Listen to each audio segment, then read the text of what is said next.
جب انہوں نے کہا تھا کہ آپ ایسی مخلوق بنائیں گے جو فساد پھیلائے گا، خون بہائے گا، انہوں نے کہا میں کچھ جانتا ہوں جو تم نہیں جانتے. یہ نہیں کہا تھا کہ تم غلط کہہ رہے ہو. یعنی کوئی اور بات بھی ہے جو اس بات سے کہیں زیادہ اعظم ہے. لیکن پھر اللہ نے کیا کہا کہ یہ سب تمہیں جو امتحان دیے گئے ہیں نا، شاید ان کا ایک مقصد یہ ہے کہ تم ان سب سے نکل کے صحیح سکون ایک ہی جگہ پاؤ گے، وہ اللہ کے ذکر میں.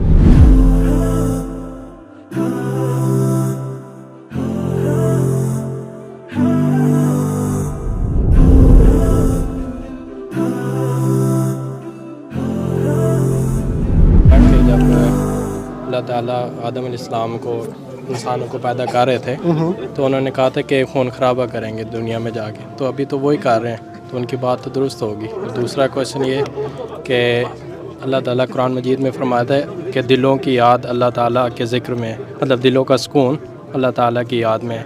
لیکن وہ یاد ٹیمپریری کیوں ہے؟ وہ صرف ابھی ہم تراویح پڑھی ہے، اس کے بعد باہر جائیں گے تو وہ سکون ختم ہو جائے گا. تو اس کے لیے جو سائنس کام کر رہی ہے اور ڈپریشن اور انزائٹی پہ، وہ ایک میڈیسن ایجاد کرتی ہے. لائک ایک میڈیسن آپ لیتے ہیں رات میں تو وہ آپ کی فیلنگ کو ایسا کھیلتی ہے کہ آپ کا موڈ بہت اچھا ہو جاتا ہے.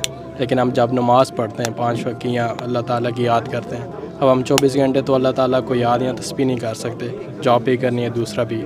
تو میرا کویشچن یہ ہے کہ وہ دلوں کا سکون اللہ کی یاد میں کیسے ہے، اور وہ ٹیمپریری کیوں ہے، پرماننٹ کیوں نہیں ہے؟ وہ دوا بھی ٹیمپریری ہے پہلی بات تو جی، وہ بھی پرماننٹ نہیں ہے. اصل میں پہلی بات پہلے کر لیتے ہیں کہ آدم علیہ السلام کے بارے میں آپ نے کہا کہ وہ فرشتوں نے شکایت کی کہ یہ تو خون بہائے گا، فساد کرے گا، وہ تو کر ہی رہا ہے، تو ان کی بات تو صحیح نکلی. اللہ تعالیٰ نے پہلے انسان کا خاص اختیار کیا تمام مخلوقات میں سے، رائٹ. پھر انسانوں میں سے، ان کی نسلوں میں سے خاص آدم علیہ السلام، پھر نوح علیہ السلام، پھر ابراہیم علیہ السلام کا اختیار کیا. ابراہیم علیہ السلام کی اولاد میں سے اسحاق علیہ السلام کا خاص اختیار کیا.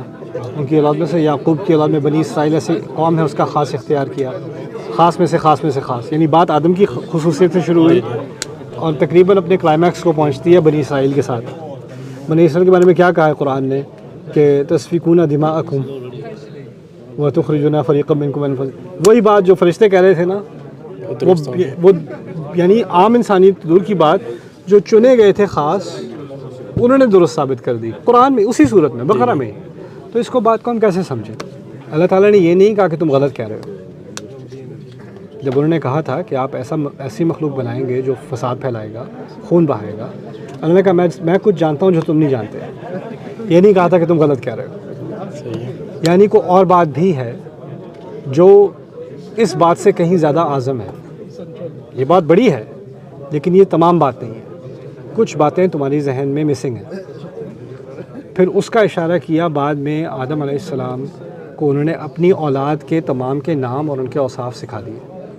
تو قصہ کچھ یوں ہے کہ جب آپ تفسیر کا ذرا غور سے مطالعہ کریں تو آپ کو احساس ہوگا کہ اللہ تعالیٰ نے آدم علیہ السلام کو درختوں کے اور پہاڑوں کے اور بھیڑ بکریوں کے نام نہیں سکھائے تھے، ان کو اپنی اولاد کے نام سکھائے تھے. اور عربی میں نام کا لفظ تعریف کے لیے بھی آتا ہے، یعنی جو خصوصیات ہوتی ہیں کسی کی. فرض کریں آپ کا نام کیا ہے؟ نعمان. آپ کا نام ہی نعمان ہے، چلو اچھی بات ہے. اچھا، تو آپ کا نام بتایا آدم علیہ السلام کو اور آپ کے بارے میں کچھ باتیں بتائیں. اس کو کہتے ہیں علمہ آدم الاسماء. رسول صلی اللہ علیہ وسلم سے متعارف کرایا، ان کے بارے میں کچھ باتیں بتائیں. ابراہیم سے متعارف کرایا، ان کے بارے میں کچھ باتیں بتائیں. فرعون سے متعارف کرایا، اس کے بارے میں کچھ باتیں بتائیں. اب ان کو تمام اپنی اولاد سے متعارف کرا کے ان کے بارے میں ایک کے بارے میں کچھ باتیں بتا کے اب فرشتوں کے سامنے انسانیت کو پیش کیا گیا. عرضہم علی الملائکہ، اور کہا ان کے بارے میں کہہ رہے تھے نا خون بہائیں گے، بتاؤ ذرا یہ کون لوگ ہیں. انبئونی باسماء ہؤلاء، وہ کہتے ہیں ہم تو نہیں جانتے. پھر آدم سے کہا کہ ذرا بتاؤ ان کو یہ کون لوگ ہیں. تو آدم علیہ السلام نے ایک ایک کر کے ہمارا تعارف شروع کیا. ٹھیک ہے. اب اس میں بدترین لوگ بھی ہیں اور اس میں بہترین لوگ بھی ہیں، لیکن بات اشارتاً کچھ یوں سمجھ میں آتی ہے کہ جو بہترین لوگ ہیں نا انسانیت میں، جو ہمیشہ سے جو ہے وہ کم ترین رہے ہیں، یعنی اکثریت جو ہے وہ ہمیشہ فساد والوں کی رہی ہے اور اقلیت ہمیشہ اچھے لوگوں کی رہی ہے. لیکن وہ اقلیت اتنی زبردست ہے کہ وہ اس تمام نظام کو اور اس تمام سکیم کو جسٹیفائی کرتی ہے. یعنی وہ چند اچھے لوگ جو ابھی بھی دنیا میں ہیں. کسی بھی کمیونٹی میں ایک اقلیت لوگوں کی ہوتی ہے, اچھے لوگوں کی ہوتی ہے, اور وہی لوگ جواز معلوم ہوتے ہیں کہ جب فرشتوں کو اس بات کا اندازہ ہوا کہ اس انسان کے اندر اتنے اچھے لوگ بھی ہیں, ایسی اچھائی بھی ہے, تو انہوں نے فوراً اعتراف کر لیا لا علم لنا الا ما علمتنا. اور پھر اللہ تعالیٰ نے کہا میں نے کہا نہیں تھا میں جانتا ہوں. یعنی ان کو سمجھ میں آ گئی اب بات, یعنی اس بات کا انکار نہیں ہوا کہ فساد پھیلے گا.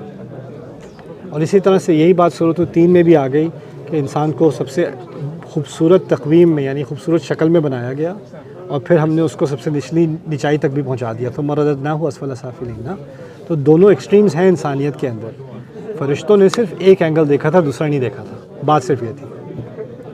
تو اس میں پھر ایک اور کوشچن بھی آ جاتا ہے, جس طرح حضرت آدم علیہ السلام کی بات ہو رہی ہے کہ ان کو جب منع کیا گیا کہ وہ ایک پھل آپ نے نہیں کھانا, اب انہوں نے غلطی کی, اس غلطی کی وجہ سے اللہ تعالیٰ نے ان کو زمین میں بھیج دیا. نہیں, یہ بھی غلطی ہے. ان کو بھیجنے سے پہلے سورۃ البقرہ میں یہاں تک کہ آدم علیہ السلام کی خلقت سے پہلے, ان کو بنانے سے پہلے اعلان کر دیا کہ فرشتوں کو اعلان کر دیا اذ قال ربک للملائکہ انی جاعل فی الارض خلیفہ, میں زمین کے لیے خلیفہ بنانے والا ہوں. یہ نہیں کہا میں جنت کے لیے بنا رہا ہوں, اگر غلطی کرے گا تو زمین میں پھینک دوں گا. صحیح. بنایا ہی زمین کے لیے کیا تھا. پھر سوال پیدا ہوتا ہے جنت میں گئے کیوں پہلے. جنت میں اس طرح سمجھ لیں جیسے جو میڈیکل اسٹوڈنٹ ہوتے ہیں نا, وہ پہلے لیب میں ہوتے ہیں, پھر وہ سرجری روم میں جاتے ہیں. جو فائر ڈپارٹمنٹ میں ہوتا ہے وہ کنٹرول فائر پہلے ٹیسٹ کرتے ہیں, ٹرائی کرتے ہیں, پھر وہ اصل بلڈنگ جس میں آگ لگی ہوتی ہے اس کو جا کے ہیلپ کرتے ہیں. صحیح. فوجی ہوتا ہے وہ ٹریننگ گراؤنڈ میں ہوتا ہے, شوٹنگ رینج میں ہوتا ہے, میدان جنگ میں جانے سے پہلے. رائٹ. آدم علیہ السلام کو ٹریننگ دی جا رہی تھی, اس لیے ان کو یہ نہیں کہا تھا اخلد انت وزوجک الجنہ, ہمیشہ کے لیے رہو جنت میں. کہا تھا کچھ دیر کے لیے یہاں ٹھہر جاؤ. اسکون کا لفظ ہوتا ہے, سکون کہتے ہیں رکنے کو, یہاں رک جاؤ. جیسے سکون یا ساکن عربی میں بھی جب ہم پڑھ رہے ہوتے ہیں نا, تو کسی حرکت پہ سکون آتا ہے یا جزم آتا ہے, اس پہ رکتے ہیں تھوڑی دیر کے لیے. تو کہا یہ گیا کہ یہاں تھوڑی دیر کے لیے ٹھہر جاؤ اپنی بیوی کے ساتھ. بس جب ٹھہرے ہو تو اس ایک درخت سے ضرور رہنا. اور جو وسوسہ شیطان نے کیا سارا کچھ ہوا. رائٹ. اس سے بعد میں کیا سمجھ میں آ گئی بات آدم علیہ السلام کو کہ میرے سامنے دنیا کی یہاں تک کہ جنت کی ساری نعمتیں بھی ہوں, شیطان کا ایجنڈا یہ ہے کہ مجھے وہ ساری نعمتوں سے اندھا کر کے وہ جو ایک چیز حرام کی ہے نا اس پہ میرا ذہن ڈال دے گا, وہ جب تک وہ پورا نہ کر لے. اب جب یہ بات مجھے سمجھ میں آ گئی, اب اللہ تعالیٰ نے مجھے تیار کر دیا زندگی میں, اس دنیا کی زندگی کے لیے. کہ اللہ تعالیٰ نے دنیا کی اکثریت, اس دنیا کی اکثریت اللہ تعالیٰ نے حلال کی ہے میرے لیے. کچھ چیزیں حرام کی ہیں, یحرم علیہم الخبائث, جو خبیث چیزیں وہ حلال کی ہیں, حرام کی ہیں میرے لیے. شیطان کا پورا ایجنڈا کیا ہے کہ وہ ساری جو دنیا آپ کے سامنے حلال کھلی ہو نا, اس کا کوئی مزہ نہیں آئے گا. ایک حرام کا ہے, وہ ایک حرام جو ہے اس پہ وہ ہمیشہ آپ کو اسی طرف اکساتا رہے گا. اسی لیے شیطان نے کیا چیلنج کیا تھا اللہ تعالیٰ سے, کہا تھا وَلَا تَجِدُوا أَكْثَرَهُمْ شَاكِرِينَ, کہ آپ ان کی اکثریت کو شکر گزار نہیں پاؤ گے. کیا مقصد ہے شکر گزار نہیں پاؤ گے؟ جو حلال نعمتیں ہیں ان کا شکر نہیں کرنا. کیسے شکر نہیں کرنا؟ ان کے بارے میں سوچنا ہی نہیں, ان میں دلچسپی نہیں. دلچسپی اصل اس میں ہے جو حرام ہے, وہ اس کا سارا مقصد ہے. وہ یہ بات ثابت کرنا چاہتا ہے. تو اصل میں جنت کا جو ایکسپیرینس ہے وہ ہمیں دنیا میں, عیسائی فلسفہ ہے کہ ہمیں دنیا میں سزا کے طور پہ بھیجا گیا ہے. قرآن کا فلسفہ ہے ہمیں جنت میں امتحان کے طور پہ بھیجا گیا تھا, تیاری کے لیے. اصل میں ہمیں دنیا میں امتحان کے لیے بھیجا گیا ہے, سزا کے لیے نہیں. ہم ان کی سزا کی جو ہے وہ ان کی سزا ہم نہیں بھگت رہے. یہ عیسائی فلسفہ ہے, اور انفارچونیٹلی یہ فلسفہ ہمارے مسلمانوں میں کسی نہ کسی طرح آ گیا. تو اب ہم لوگ بھی سوچنے لگے کہ آدم ایسے غلطی تھی, ہم کیوں بھگت رہے ہیں یہاں پہ بیٹھے. یہ عیسائی کہتے ہیں, یہ ہم نہیں کہتے. یہاں تک کہ آپ دیکھو کہ 2 بڑے مقام ہیں قرآن میں, آخری بات کہوں گا اس بارے میں. 2 بڑے مقام ہیں قرآن میں جہاں پر آدم کا قصہ تفصیل سے آیا ہے. ایک ہے سورۃ البقرہ, دوسرا ہے سورۃ الاعراف, دوسری سورت اور 7ویں سورت.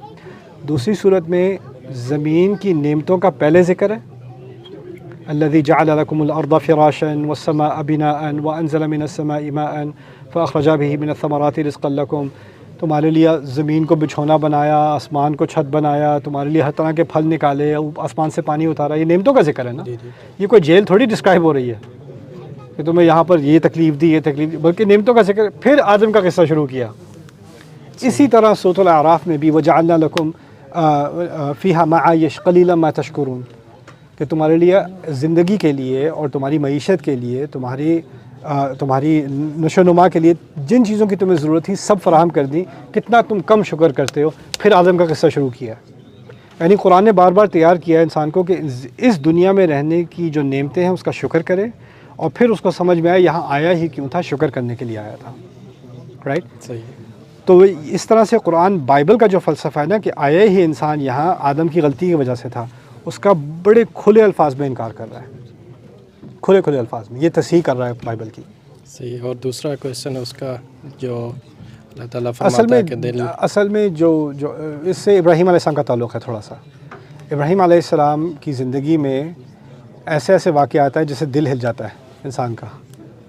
بچے کو ذبح کر دو، آگ میں چھلانگ مار دو، باپ گھر سے نکال رہا ہے، ایک ایک کے بعد، یعنی اس کو فیملی کو صحرا میں چھوڑ آؤ. یعنی اب ان کے امتحانوں کو دیکھیں نا تو ایک ایک سے دل لرز جاتا ہے.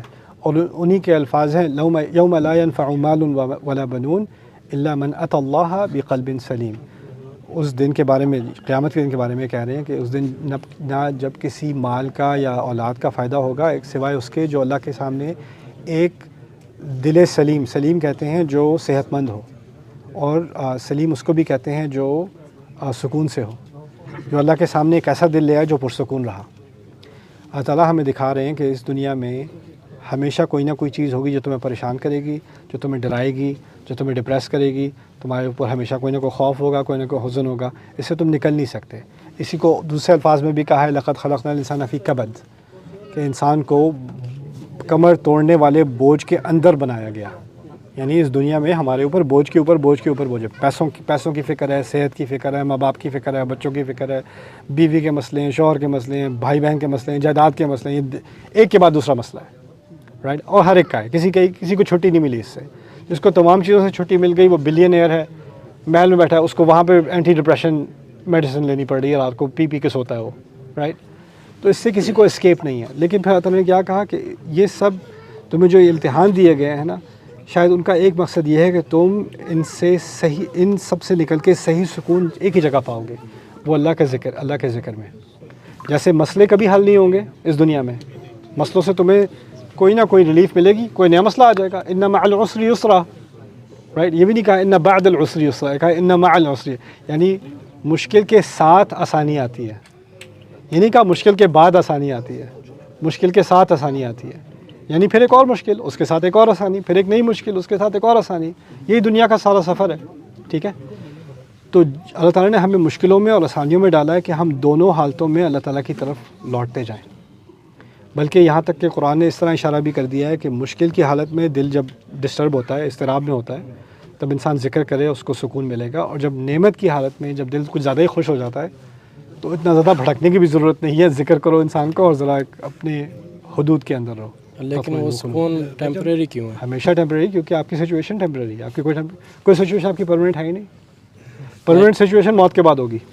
کبھی ہم نے عشاء کی نماز پڑھی ہے تو فجر کی نماز تک وہ سکون کیوں رہے برقرار کیوں رہے گا؟ نہیں، نماز کا مقصد تھا نماز کے دوران سکون ہو اور اس کی تھوڑا سا چارج رہ جائے کچھ گھنٹے اس کے بعد، کہ اس کے اثرات رہ جائیں، کیونکہ باہر جا کے آپ کو دنیا کا سامنا کرنا ہے آپ کو.